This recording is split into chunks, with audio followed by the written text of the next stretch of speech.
ఈ బిజినెస్ ఏదైనా మీ ఊర్లో ప్రమోషన్ చేయాలంటే అది సుమన్ టీవీతోనే సాధ్యం. ఇప్పుడే సంప్రదించండి. నమస్తే, నేను విజయ్.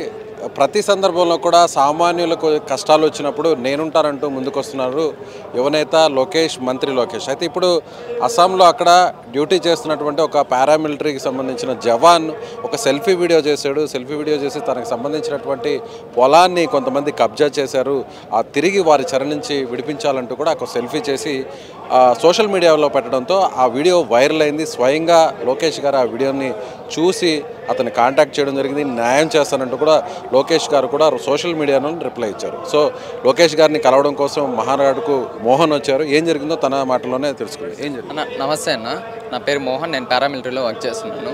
యాక్చువల్లీ నా ల్యాండ్ కొంతమంది కబ్జా చేయాలని ట్రై చేస్తున్నాను. ఇది 2023 గత ప్రభుత్వం నుంచి కూడా జరుగుతుంది.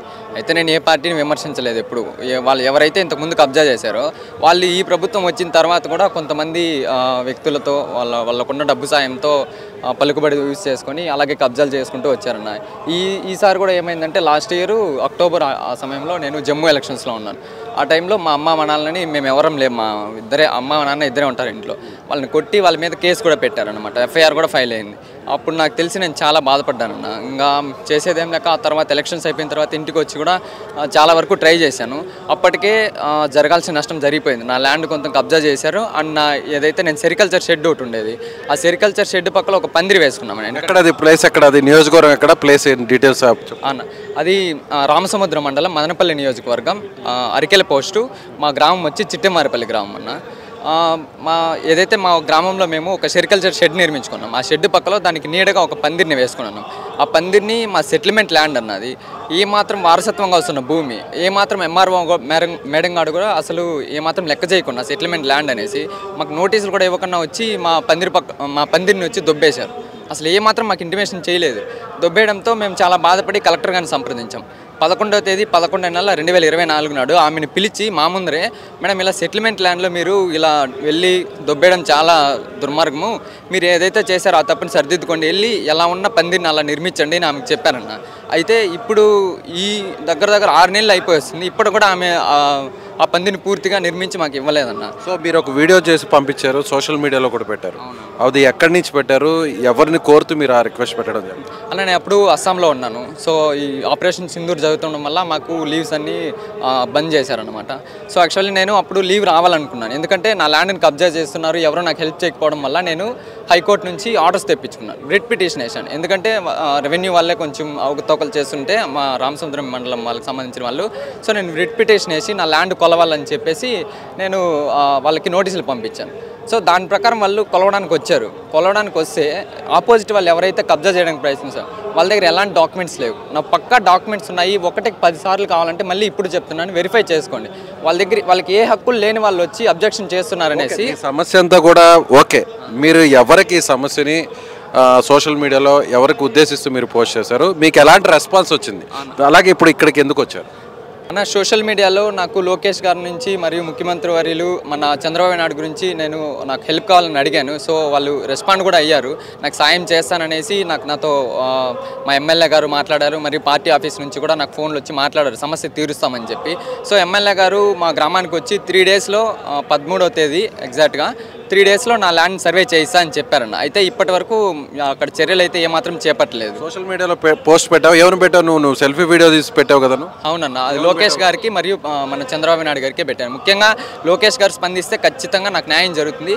నేనేం నాకు ఫేవర్ చేయమనట్లేదన్న. నా ల్యాండ్ డాక్యుమెంట్స్ అన్ని చూసి నాకు సర్వే చేసించమని అడుగుతున్నాను. ఓకే, ఇప్పుడు నువ్వు పెట్టిన వీడియోకి లోకేష్ గారు రెస్పాండ్ అయ్యారా? అవునన్న, రెస్పాండ్ అయ్యారు.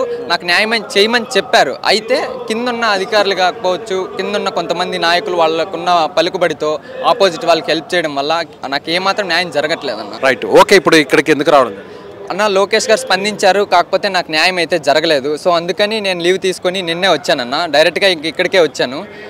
ఖచ్చితంగా లోకేష్ గారు ఇంకొంచెం చొరవ తీసుకొని మా మీద కనీసం దయ చూపి నాకు న్యాయం చేస్తారనే ఉద్దేశంతో నన్ను కలిసి కనీసం నా బాధ ఏంటో తెలుసుకుంటే ఆయన ఖచ్చితంగా నాకు న్యాయం చేస్తారని ఇక్కడ దాకా రావడం జరిగిందన్న.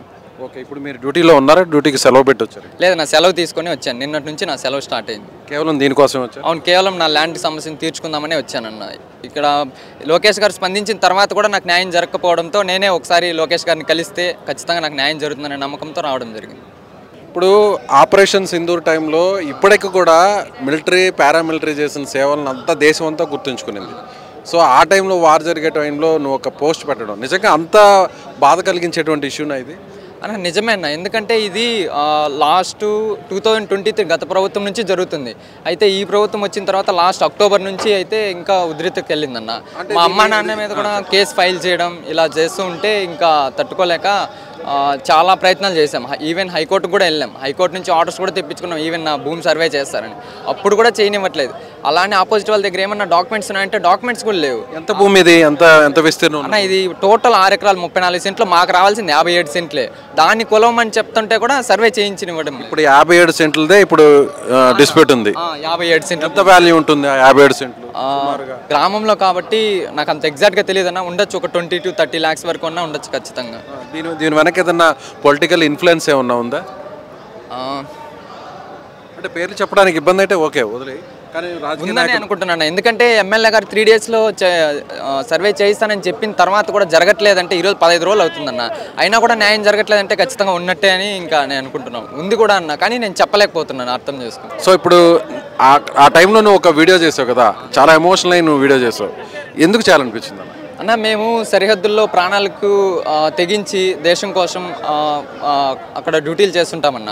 అయితే ఈ విధంగా మేము మా అమ్మ నాన్నకు తోడుగా లేమని చెప్పి ఆ టైంలో ఆసరాగా తీసుకొని ఆపోజిట్ వ్యక్తులు కానీ ఇట్లా ఆక్రమణదారులు కన్నా మా భూములు కబ్జాలు చేసి మా అమ్మ నాన్నని ఇబ్బందులు పెడుతుంటే చాలా బాధేసి లోకేష్ గారిని మెన్షన్ చేసి మేము ఆ వీడియో చేయడం జరిగింది.